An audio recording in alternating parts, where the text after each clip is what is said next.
साथियों, आप सभी का इस प्लेटफॉर्म पर स्वागत है। यहाँ पर हम लोग विजन आईएएस कोचिंग संस्था के द्वारा जो न्यूज़ टुडे शीर्षक से डेली करंट अफेयर प्रोवाइड किया जाता है, उसको यहाँ पर देखेंगे।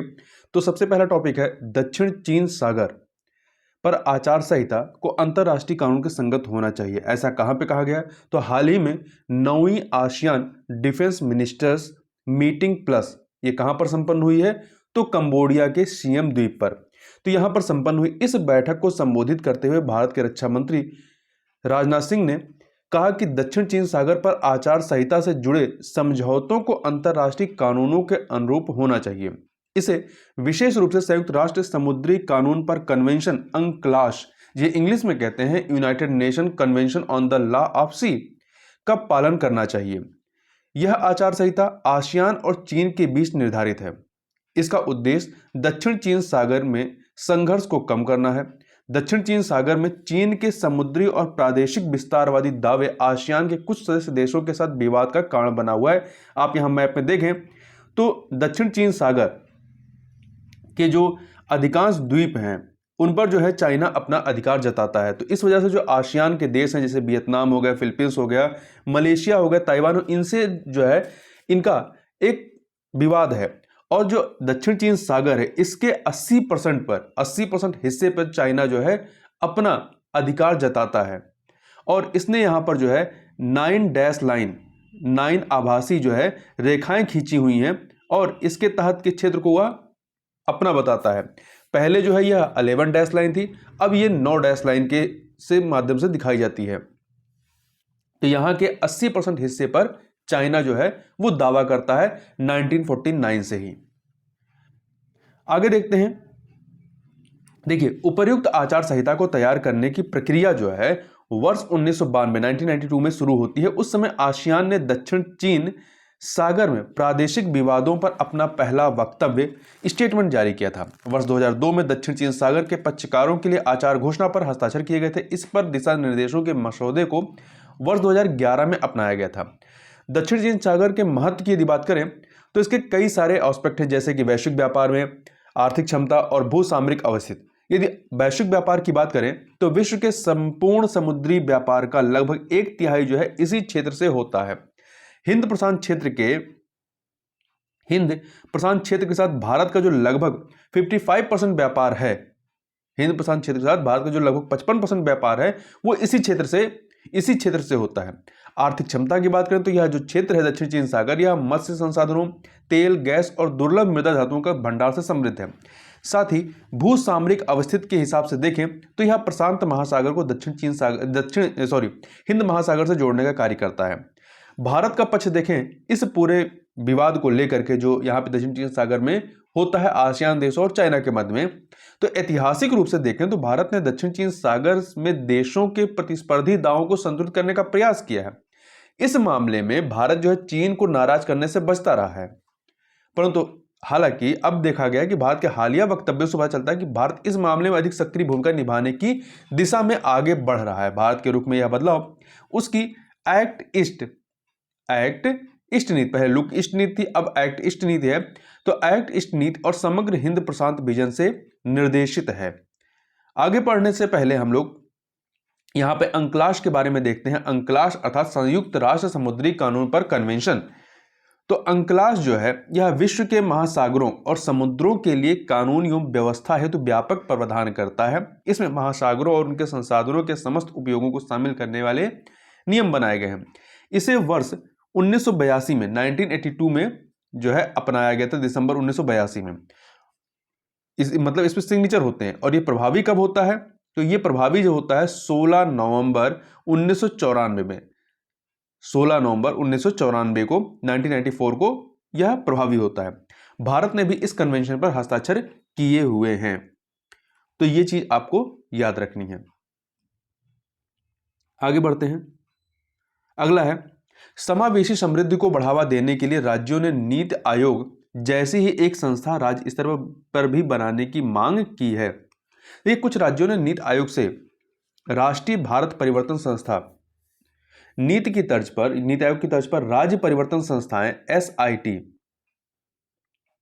एसआईटी गठित करने की मांग की है। इसके पीछे राज्यों का तर्क विकास को बढ़ावा देना और समावेशी समृद्धि सुनिश्चित करना है। इसे सहकारी संघवाद की प्रतिबद्धता भी प्रभावी बनेगी। इससे जो है सहकारी संघवाद की प्रतिबद्धता भी प्रभावी बनेगी। हाल ही में इसी तर्ज पर महाराष्ट्र परिवर्तन संस्था मित्र की स्थापना की। ध्यान रखिएगा, नीति आयोग की तर्ज पर अभी हाल ही में किस राज्य ने एक संस्था स्थापित की जिसका नाम मित्र है? तो महाराष्ट्र ने, महाराष्ट्र परिवर्तन संस्था।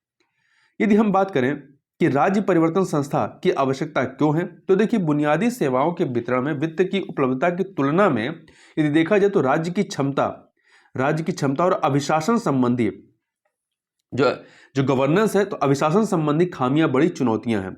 यह संस्था इसमें सुधार ला सकती है।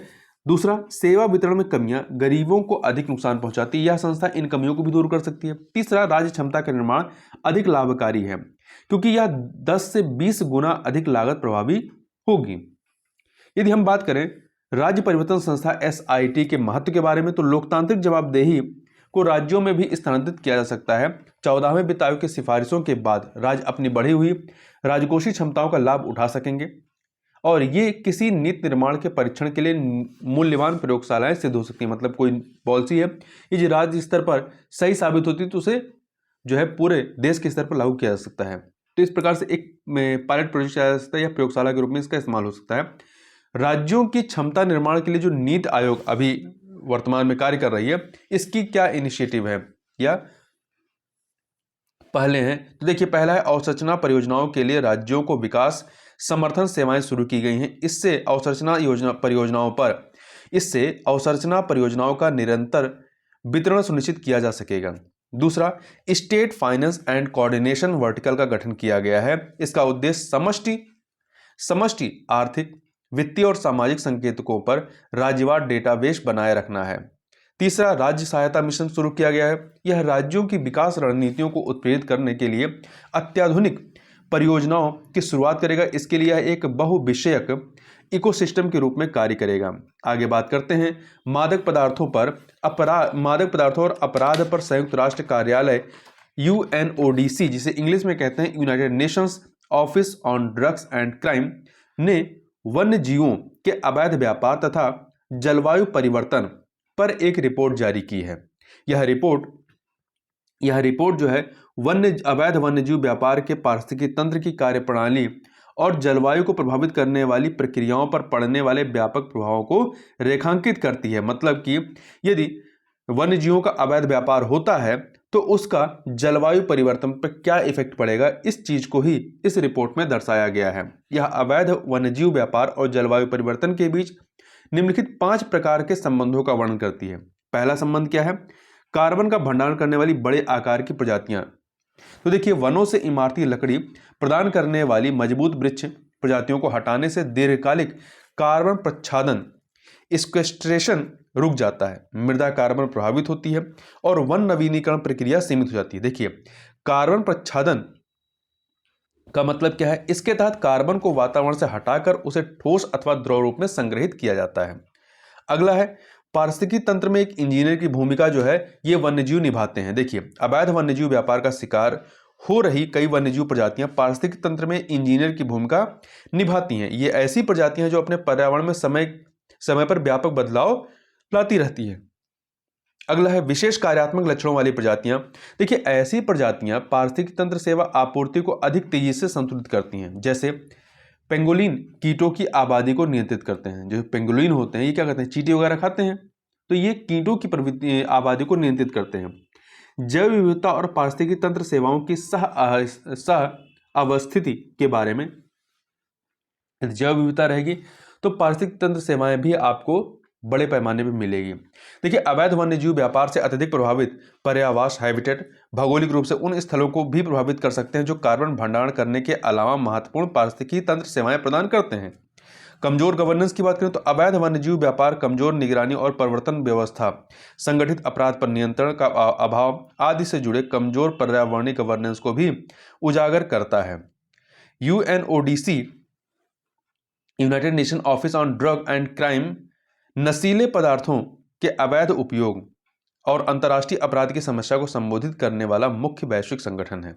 इसके सदस्य देशों को नशीले पदार्थों के अवैध उपयोग, अपराध और आतंकवाद के खिलाफ कार्रवाई में सहायता करने का कार्य सौंपा गया है। इसकी स्थापना कब हुई थी? इसकी स्थापना 1997 में हुई थी। और इसका हेडक्वार्टर कहाँ पे है? तो इसका हेडक्वार्टर वियना में है। कहाँ पर? वियना, जो कि ऑस्ट्रिया की राजधानी है। ठीक है, आगे चलते हैं। मोहनजोदाड़ो की खोज के 100 वर्ष पूरे हुए हैं। देखिए, वर्ष 1922 में राखाल दास बनर्जी ने मोहनजोदाड़ो में पुरातात्विक अवशेषों की खोज की थी। यह स्थल जो है यूनेस्को की विश्व धरोहर सूची में भी शामिल है। मोहनजोदाड़ो का अर्थ होता है मृतकों का टीला। यह प्राचीन सिंधु घाटी सभ्यता के मुख्य नगरों में से एक है। यह पाकिस्तान के सिंध प्रांत में सिंध नदी के तट पर स्थित है। यह सिंधु सभ्यता के महानगर का प्रतिनिधित्व करती है। सिंधु घाटी में इसका विकास 2500 से लेकर के 1500 ईसा पूर्व के बीच हुआ है। मोहनजोदाड़ो की मुख्य विशेषताओं की बात करें, मोहनजोदाड़ो के मुख्य विशेषताओं की, तो देखिए, एक सेकेंड, इसे 2 वर्गों में विभाजित किया गया है। एक छोटा लेकिन ऊंचा क्षेत्र जिसे गढ़ी कहा जाता है, और दूसरा बड़ा लेकिन निचला क्षेत्र जिसे निचला नगर कहा जाता है। यह प्राचीन सभ्यता का एक आदर्श नियोजित नगर था। ठीक है, प्लांट जो है यह सिटी था। यहाँ के घरों में स्नानागार, शौचालय और जल निकासी की अच्छी व्यवस्था थी। सड़कों और गलियों को लगभग ग्रिड पैटर्न में बनाया गया था। ये एक दूसरे को समकोण पर काटती थी। गढ़ी क्षेत्रों में ऐसी संरचनाओं जैसे गोदाम, विशाल स्नानागार आदि के प्रमाण मिले हैं, जिनका उपयोग शायद विशेष सार्वजनिक उद्देश्यों के लिए किया जाता था। अन्य प्रमुख चीजों की बात करें तो यहाँ पे नर्तकी की मूर्ति, पशुपति की मुहर, दाढ़ी वाले व्यक्ति की मूर्ति, बड़े अन्य भंडार इत्यादि मिले हैं। राखाल दास बनर्जी के बारे में बात करें, राखाल दास बनर्जी ये भारतीय पुरातत्व सर्वेक्षण के एक अधिकारी थे। इन्होंने वर्ष 1914 में प्रकाशित प्राचीन मुद्रा पुस्तक लिखी थी। यह मुद्रा शास्त्र, सिक्कों पर अध्ययन पर केंद्रित है। प्राचीन मुद्रा उन्होंने बंगाली और अंग्रेजी में कई निबंध, मोनोग्राफ और पुस्तकें, बांग्लार इतिहास सहित और उपन्यास लिखे थे। ये बनारस हिंदू विश्वविद्यालय में प्राचीन भारतीय इतिहास और संस्कृत के शिक्षक थे। आगे बढ़ते हैं। केंद्र सरकार ने मंत्रालयों से मुद्रीकरण के लिए नई परिसंपत्तियों की पहचान करने को कहा है। देखिए, उपर्युक्त निर्देश का उद्देश्य मुद्रीकरण प्रक्रिया को वापस सही दिशा में लाना है। वर्तमान में हो रहा मुद्रीकरण चालू वित्त वर्ष के बजट लक्ष्य से काफी कम है। देखिए, चालू वित्त वर्ष के पहले 7 महीनों में परिसंपत्ति की बिक्री से सरकार को केवल 33,000 करोड़ रुपए की प्राप्ति हुई, जबकि लक्ष्य कितना रखा गया था? 1.6 लाख करोड़ रुपए का लक्ष्य निर्धारित किया गया है। इसलिए मंत्रालयों को अतिरिक्त परिसंपत्तियों, एसेट की पहचान करके लक्ष्य प्राप्त करने के लिए कहा गया है। परिसंपत्ति मुद्रीकरण के बारे में बात करें, ये क्या होता है? तो देखिए, मुद्रीकरण लेन देन के तहत सरकार मूल रूप से निर्धारित लेन देन अवधि के लिए निजी क्षेत्रों को राजस्व अधिकार स्थानांतरित करती है। कुछ समय के लिए निजी क्षेत्रों को अधिकार दे देती है। इसके बदले में सरकार को अग्रिम धन, राजस्व हिस्सेदारी आदि प्राप्त होती है। इस प्रक्रिया में परिसंपत्ति का स्वामित्व जो है वो सरकार के पास ही रहता है। इस प्रक्रिया में परिसंपत्ति का स्वामित्व जो है वो सरकार के पास ही रहता है। इससे 2 महत्वपूर्ण उद्देश्य पूरे होते हैं। अवसंरचना में सार्वजनिक निवेश से परिसंपत्ति के वास्तविक मूल्य का पता चलता है। दूसरा, अवसंरचना के संचालन और प्रबंधन में निजी क्षेत्र की क्षमताओं का उपयोग करने में मदद मिलती है। मुद्रीकरण के समक्ष प्रमुख चुनौतियां क्या हैं? देखिए, अलग अलग परिसंपत्तियों में राजस्व योग्य स्रोतों की पहचान नहीं की जा सकी है। इसके अलावा विवाद समाधान तंत्र का भी अभाव है। विद्युत क्षेत्र की परिसंपत्तियों में प्रशुल्क का विनियमन भी मुद्रीकरण के लिए निजी क्षेत्र को आकर्षित करने में बड़ी बाधा है। 4 से कम लेन वाले राष्ट्रीय राजमार्गों में निवेशक कम रुचि दिखाते हैं। राष्ट्रीय मुद्रीकरण पाइपलाइन के तहत केंद्र सरकार की मुख्य परिसंपत्तियों के मुद्रीकरण की योजना बनाई गई है। योजना के तहत वित्त वर्ष 2022 से 25 की अवधि में 6 लाख करोड़ रुपए के समग्र मुद्रीकरण का अनुमान लगाया गया है। अब संक्षिप्त जो करंट अफेयर उनको देख लेते हैं। पहला है पशुओं की क्रूरता का निवारण अधिनियम 1960 PCAA। देखिए, मत्स्य पालन, पशु पालन और डेयरी मंत्रालय डेयरी मंत्रालय ने पशुओं के प्रति क्रूरता का निवारण अधिनियम 1960 अधिनियम में संशोधन प्रस्तावित किए हैं। ये प्रस्तावित संशोधन निम्नलिखित हैं। कौन कौन से? जानवरों के साथ अत्यधिक क्रूरल्टी करने वाले वाले को 3 वर्ष की सजा और उनकी हत्या करने पर 5 वर्ष की सजा का प्रावधान किया गया है। सामुदायिक जानवरों की देखभाल की जिम्मेदारी स्थानीय सरकार को सौंपना है। ये जो पीसीए है अर्थात आपका, एक सेकंड, पशुओं के प्रति क्रूरता का निवारण अधिनियम 1960 जो है, ये भारतीय पशु कल्याण बोर्ड की स्थापना का प्रावधान किया गया है। इसमें इसे पशु कल्याण कानूनों पर एक वैधानिक सलाहकार निकाय के रूप में स्थापित किया गया है। पशु कल्याण को बढ़ावा देता है। इसे प्रसिद्ध मानवतावादी रुक्मणी देवी अरुंडेल के नेतृत्व में शुरू किया गया था। इसे सदस्यों की संख्या कितनी है? 28 है। आगे बढ़ते हैं। इंडिया यंग वाटर प्रोफेशनल कार्यक्रम। देखिए, इस कार्यक्रम को राष्ट्रीय जल विज्ञान परियोजना के तहत शुरू किया गया है। यह कार्यक्रम ऑस्ट्रेलियन वाटर पार्टनरशिप द्वारा समर्थित है। राष्ट्रीय जल विज्ञान परियोजना जल शक्ति मंत्रालय की केंद्रीय योजना है। इसका उद्देश्य जल संसाधनों की जानकारी की सीमा और गुणवत्ता में सुधार करना है। साथ ही जल संसाधन प्रबंधन संस्थानों की क्षमता को मजबूत भी करना है। इस कार्यक्रम का लक्ष्य युवा जल पेशेवरों की क्षमता का निर्माण करना है। साथ ही उन्हें आवश्यक ज्ञान, कौशल और दृष्टिकोण प्रदान करना है। इससे वे देश के जल क्षेत्र में अपना सर्वश्रेष्ठ योगदान दे सकेंगे। यह लैंगिक समानता और विविधता पर केंद्रित है। आगे बढ़ते हैं मार्ग पोर्टल के बारे में। तो ध्यान रखिए, किस मंत्रालय का? तो ये उद्योग संवर्धन और आंतरिक व्यापार विभाग का है। ने मार्ग पोर्टल पर पंजीकरण के लिए एक स्टार्टअप्स आवेदन आमंत्रित किए हैं। मार्ग का फुल फॉर्म क्या है? Mentorship, advisory, assistance, resilience and growth का संक्षिप्त रूप है आपका मार्ग। यह पोर्टल अलग अलग क्षेत्रों, कार्यों, चरणों, भौगोलिक क्षेत्रों और पृष्ठभूमि के स्टार्टअप के लिए मेंटरशिप की सुविधा प्रदान करता है। पोर्टल का उद्देश्य क्या है? स्टार्टअप्स को क्षेत्र केंद्रित मार्गदर्शन, शुरुआती समर्थन और सहायता प्रदान करना। मेंटर मतलब मार्गदर्शन करने वाले और मेंटी मतलब मार्गदर्शन प्राप्तकर्ता। तो मेंटर मेंटी संलग्नता की समय पर ट्रैकिंग के लिए कुशल मेंटरशिप और एक तंत्र की सुविधा प्रदान करना। इसमें अनुकूल करने योग्य मेंटरशिप प्रोग्राम, योगदान देने वाले मेंटर्स के लिए मान्यता आदि शामिल हैं। भारतीय, आगे बढ़ते हैं रोहिणी 200 रॉकेट के बारे में। RH-200 देखिए, भारतीय अंतरिक्ष अनुसंधान संगठन इसरो के रोहिणी 200 परिज्ञापी मतलब साउंडिंग रॉकेट का लगातार 200वीं बार सफल परीक्षण हुआ है। वैज्ञानिक समुदाय परिज्ञापी रॉकेट का मौसम विज्ञान, खगोल विज्ञान और अंतरिक्ष भौतिकी की समान शाखाओं में पर प्रयोग को पूरा करने के लिए उपयोग करता है। भारत का पहला परिज्ञापी रॉकेट वर्ष 1963 में, यह जो साउंडिंग रॉकेट है 1963 में प्रक्षेपित किया गया था। इसका नाम नाइक अपाचे था। क्या था? नाइक अपाचे था। इसे अमेरिका में बनाया गया था। इसरो ने परिज्ञापी रॉकेट के अपने संस्करण को वर्ष 1967 में प्रक्षेपित किया था, जबकि 63 में वो अमेरिका का था। इसे रोहिणी RH-75 नाम दिया गया था। RH-200 रोहिणी 200 रॉकेट जो है एक ठोस मोटर संचालित एक्सपेंडेबल रॉकेट है। यह ऊपरी वायुमंडल का अध्ययन करने के लिए डिजाइन किया गया है। पेलोड के साथ 70 किलोमीटर की ऊंचाई तक जाने में सक्षम है। आगे बढ़ते हैं तेंजिंग नार्गे राष्ट्रीय साहसिक पुरस्कार के बारे में। तो देखिए, तेंजिंग नार्गे राष्ट्रीय साहसिक पुरस्कार यह एक वार्षिक पुरस्कार है। इसे युवा मामले और खेल मंत्रालय प्रदान करता है। यह पुरस्कार साहसिक खेलों में क्षेत्र में व्यक्तियों की उपलब्धियों को मान्यता प्रदान करने के लिए दिए जाते हैं। इसका उद्देश्य युवाओं में धैर्य, जोखिम उठाने, सहयोगी टीम वर्क आदि की भावना विकसित करने के लिए उन्हें प्रोत्साहित करना है। ये पुरस्कार 4 श्रेणियों में दिए जाते हैं: land adventure, water adventure, air adventure और लाइफ टाइम अचीवमेंट। आगे बात करते हैं अग्नि मिसाइल के बारे में। अग्नि मिसाइल, तो देखिए, इंटरमीडिएट रेंज बैलिस्टिक मिसाइल अग्नि 3 का सफल परीक्षण किया गया है। बैलिस्टिक मिसाइल जो है चापाकार पथ या पैराबोला पथ, कुछ इस प्रकार से ऐसे चापाकार पथ या पैराबोला पथ का अनुसरण करती है। इसे आरंभिक चरण में रॉकेट बूस्टर के माध्यम से एक निश्चित ऊंचाई पर पहुंचाया जाता है।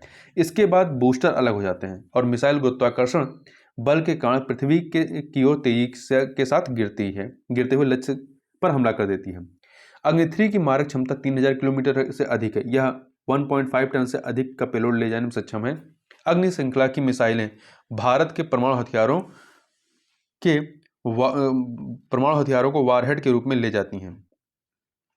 इनका विकास एकीकृत निर्देशित मिसाइल विकास कार्यक्रम के तहत किया गया। तो ये कार्यक्रम प्रारंभ कब हुआ था? एकीकृत निर्देशित विकास मिसाइल विकास कार्यक्रम। तो इस कार्यक्रम को जो है 1983 में प्रारंभ किया गया था, 1983 में। आगे बात करते हैं राज्य प्रायोजित आतंकवाद के बारे में, state sponsors of terrorism, SST। देखिए, यूरोपीय संसद ने रूस को आतंकवाद का प्रायोजक राज्य घोषित किया है।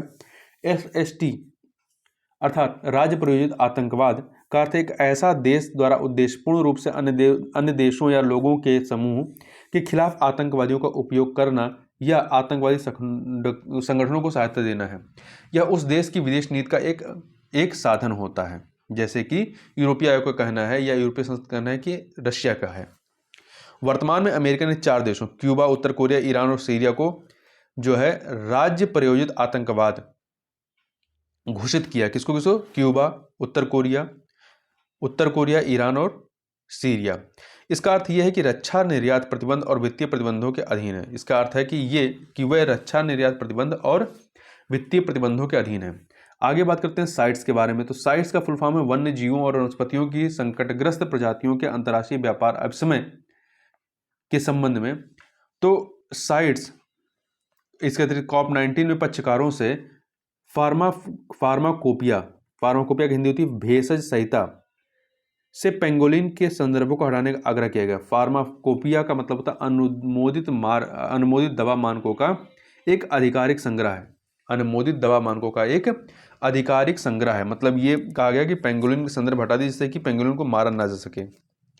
पेंगोलिन के बारे में बात करें, ये एकमात्र स्तनधारी, यहाँ आप देख सकते हैं, ये एकमात्र स्तनधारी हैं जो पूरी तरह से सल्कों स्केल्स से ढके होते हैं। इन सल्कों के कारण वे शिकारी जीवों से बचे रहते हैं। ये आहार में चींटियां, दीमक और लार्वा को खाते हैं। इन्हें सल्क वाले चींटीखोर भी कहा जाता है। व्यवहार एकाकी व मुख्य रूप से निशाचर जानवर होते हैं। इनके खतरा क्या है इनको? तो इनके सल्कों का पारंपरिक चिकित्सा और परिधान निर्माण में उपयोग होता है। इसके अतिरिक्त मांस के लिए भी इनका शिकार किया जाता है। दुनिया भर में इनकी कुल 8 प्रजातियां हैं, भारत में 2 हैं। कौन कौन सी? भारतीय पेंगोलिन जो कि डेंजर्ड कैटेगरी में है, और दूसरा है आपका चीनी पेंगोलिन जो कि क्रिटिकली एंडेंजर्ड है। गुटी कोया आदिवासी। तो देखिए, गुटी कोया आदिवासी की बात करें तो गुटी कोया आदिवासियों के एक समूह ने वन रेंज अधिकारी की हत्या कर दी। गुटी कोया आदिवासी समुदाय के बारे में बात करें तो कोया एक भारतीय आदिवासी समुदाय है। यह आंध्र प्रदेश, तेलंगाना, छत्तीसगढ़, उड़ीसा राज्यों में पाया जाता है। यह समुदाय कोया भाषा बोलते हैं। कोया भाषा गोंडी संबंधित एक द्रविड़ भाषा है। 1880 में ब्रिटिश काल के दौरान इसे कोया युवा में एक जो है युवा नेता था, युवा तामाडोरा, इसके नेतृत्व में कोया विद्रोह होता है। कब? 1880 में। आगे बढ़ते हैं, राष्ट्रीय गोपाल रत्न पुरस्कार के बारे में बात करें तो मत्स्य पालन, पशुपालन और डेयरी मंत्रालय ने वर्ष 2022 के लिए राष्ट्रीय गोपाल रत्न पुरस्कार NGRA की घोषणा की है। NGRA अर्थात राष्ट्रीय गोपाल रत्न पुरस्कार पशुधन और डेयरी क्षेत्र के सर्वोच्च राष्ट्रीय पुरस्कारों में से एक है। यह पशुधन और डेयरी क्षेत्र में काम करने वाले सभी व्यक्तियों को मान्यता देता है एवं उन्हें प्रोत्साहन प्रदान करता है।